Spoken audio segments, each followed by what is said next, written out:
If you watch this channel, you know that I'm all about getting the best quality woodworking tools at the absolute lowest prices. And I'm going to share with you my secret for buying really high quality tools for the smallest amount of money possible. It's really easy. All you have to do is...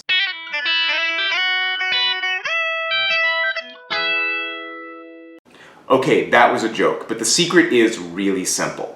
I go to flea markets that are attached to vintage car shows and vintage tractor shows. You wouldn't think these would be a great place to get cheap tools, but they're perfect. A lot of people who are into the automotive hobby or the tractor hobby have a lot of tools. They also have garages and barns, and those can be full of all sorts of interesting things that you as a woodworker might want to own. A lot of these people also come from blue-collar backgrounds. They've got fathers, grandfathers, and uncles who were in the trades. So they very easily could have had a father or a grandfather who was a carpenter or a cabinet maker. And when these guys are getting ready to go to the flea market and they're rounding up all the stuff they're going to sell, it's really easy for them to think, oh, you know what? Let me go out in the barn and grab that box of Grandpa's tools. Nobody uses them, they're just collecting dust. I'm going to sell them off cheap and they won't take up space anymore. And that's when it's perfect for a woodworker to come in and get really good deals on high quality tools. I can't count the number of times that I've found somebody's stall, found a tool that I really wanted, held it up, and they've said, oh, I don't even know what that is, give me $1. And I've gotten a rare or valuable tool for almost no money. This week, I spent 2 days in Hershey, Pennsylvania at the Hershey Antique Auto Show and Flea Market. It's literally the biggest antique auto flea market in the entire world.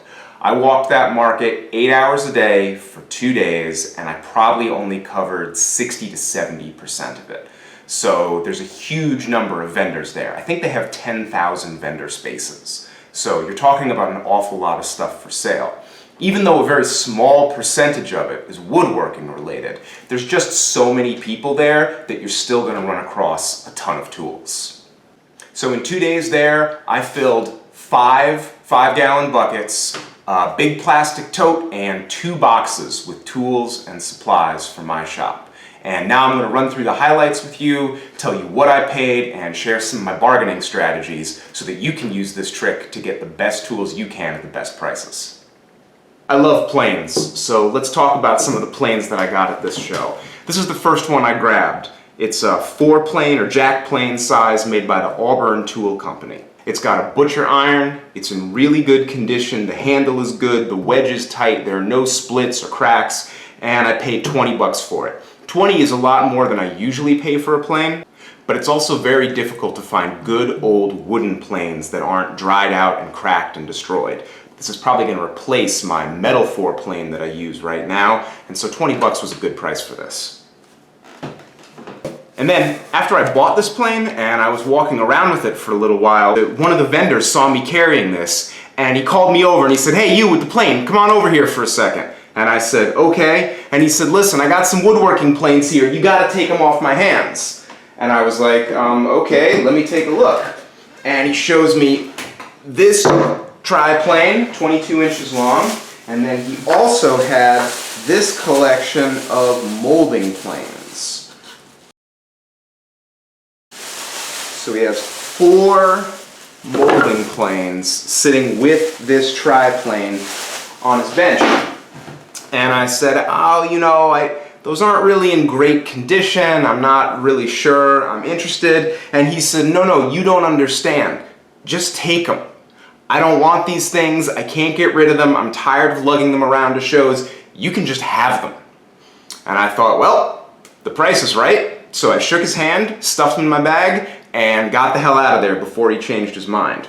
So the tri-plane isn't in very good shape. This is probably firewood, but it's got a decent handle that I could either use for another plane or copy, and the iron is in pretty decent shape, even though it's missing the chip breaker, and the actual body itself isn't bad, so I could plane off all this dry old wood and then use this really nicely aged beech to either make smaller planes or repair other stuff.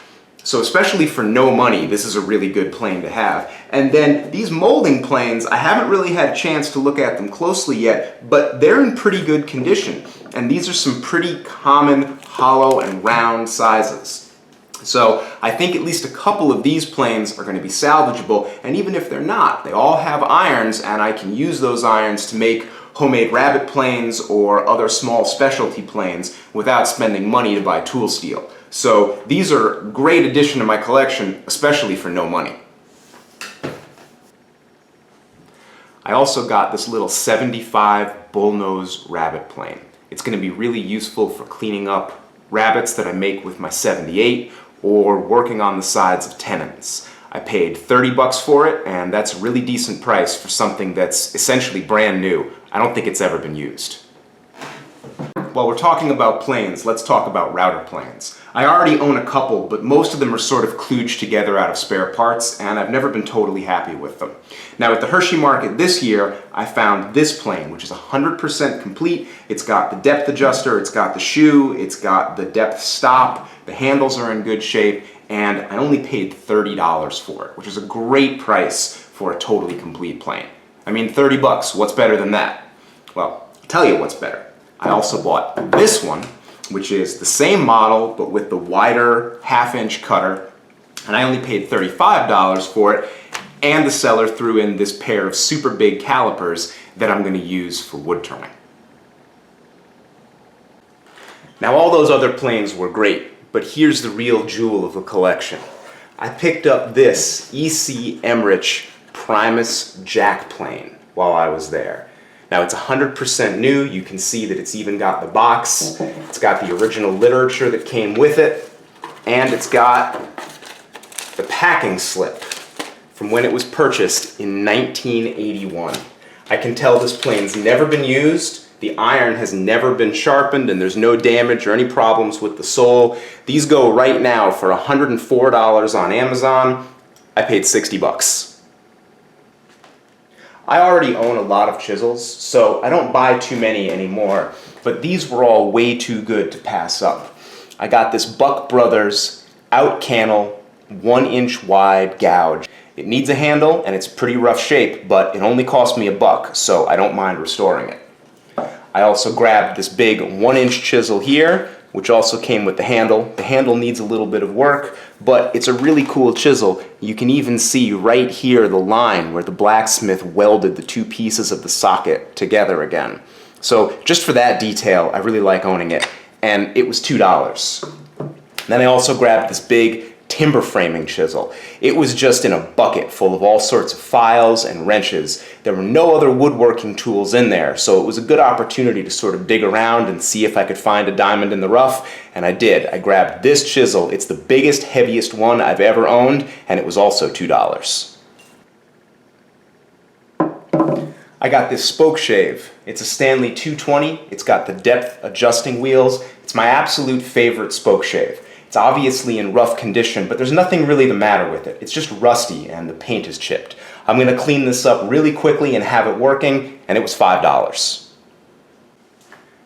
Now, if there's one thing every woodworker needs more of, it's clamps. And if there's one thing car guys don't care about, it's woodworking clamps. So when I saw a bucket with all of these Pony brand bar clamps sticking out of it, I couldn't wait to ask the seller how much it was. She says she wanted $3 a piece for them, but I offered her 20 bucks for the whole bucket, and she said no problem.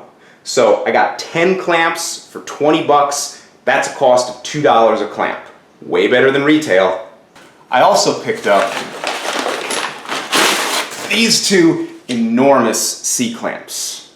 These are American-made, drop-forged clamps, and they're wider and deeper than any other clamps that I own right now. Now, I bought these from a tool dealer, so they weren't cheap. They were 20 bucks each.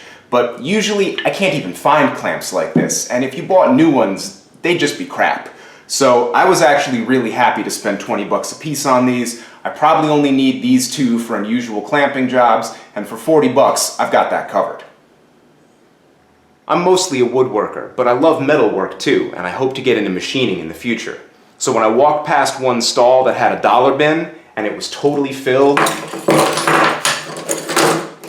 with Starrett brand measuring and marking stuff, I couldn't buy it quick enough. I got wing dividers, inside calipers, more dividers, the tiniest, cutest little machinist square I've ever seen, a little surface gauge, another pair of dividers, a tiny little square, and a height gauge.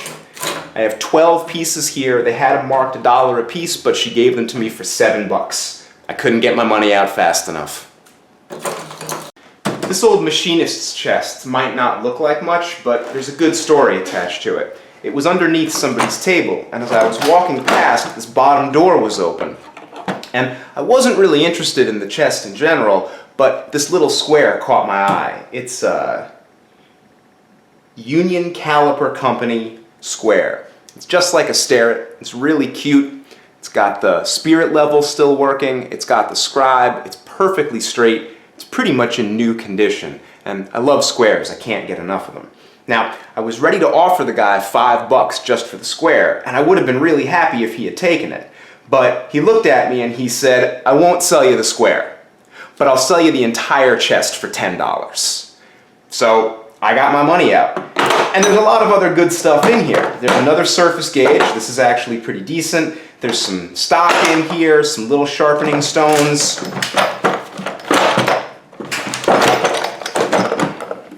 And then all the other drawers have their own little treasures in them too. There's some old literature in this one.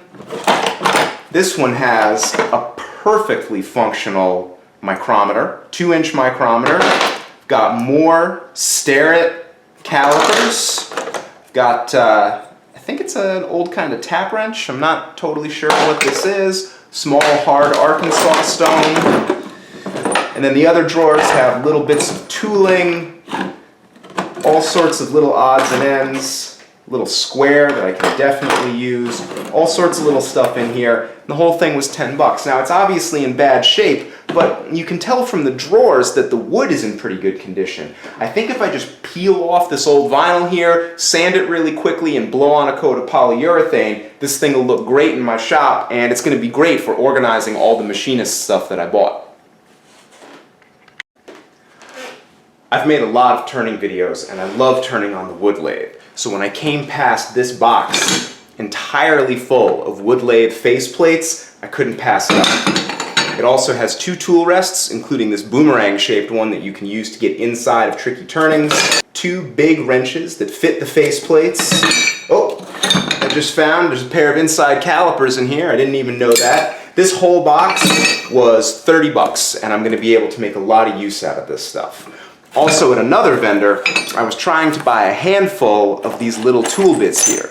If you've seen my videos on making your own wood turning tools, you know that these bits are the heart of that system.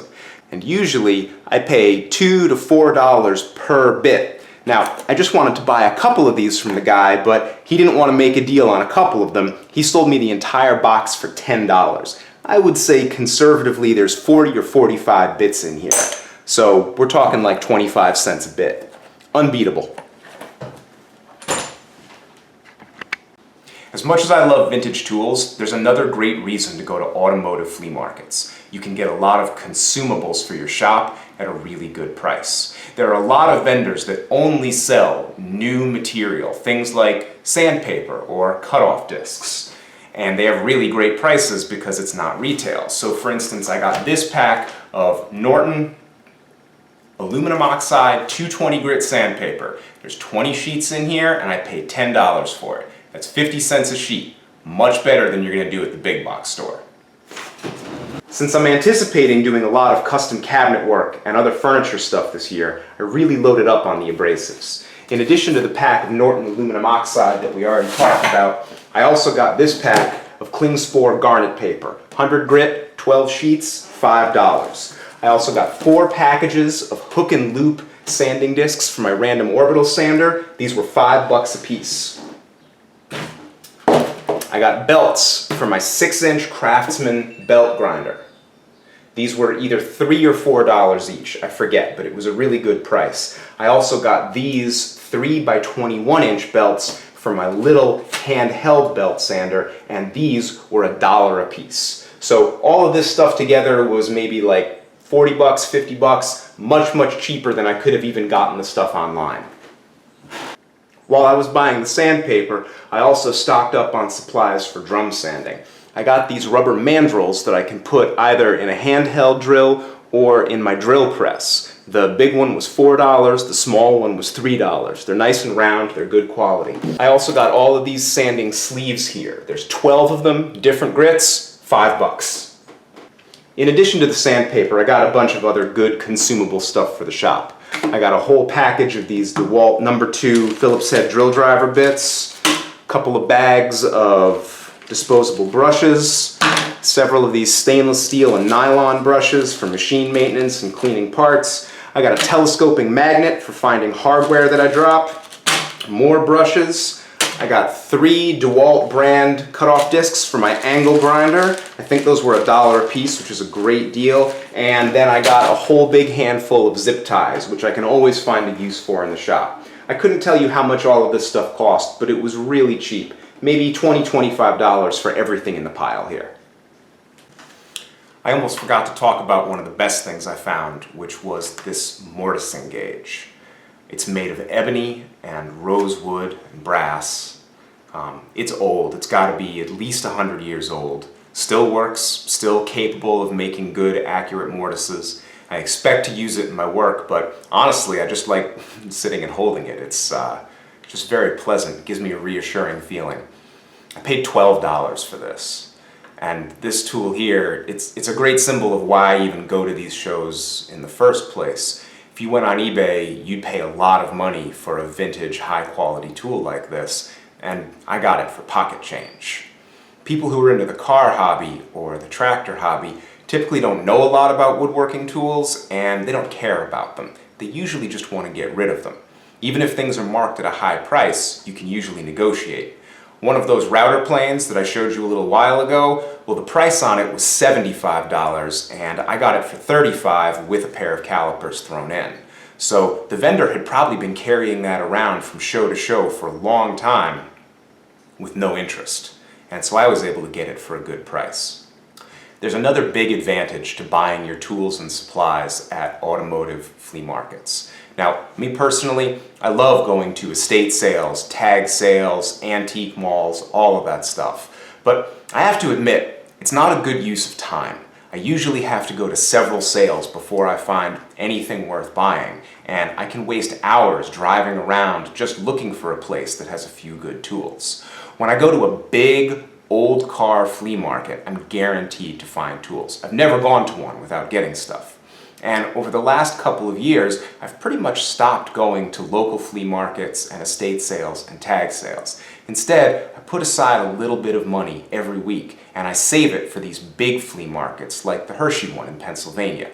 Then I can go spend 1 or 2 days, or if it's a close show, maybe only an afternoon. I spend the same amount of money or even less money than I'd spend going to tag sales and estate sales. I get all my tools and supplies that are going to last me for months or maybe even a year, and I get it done in a really short period of time. So this is a great way to save money, but it's also a great way to save time and spend more of the time you do have woodworking. Hope this was a useful tip for you. Thanks for watching.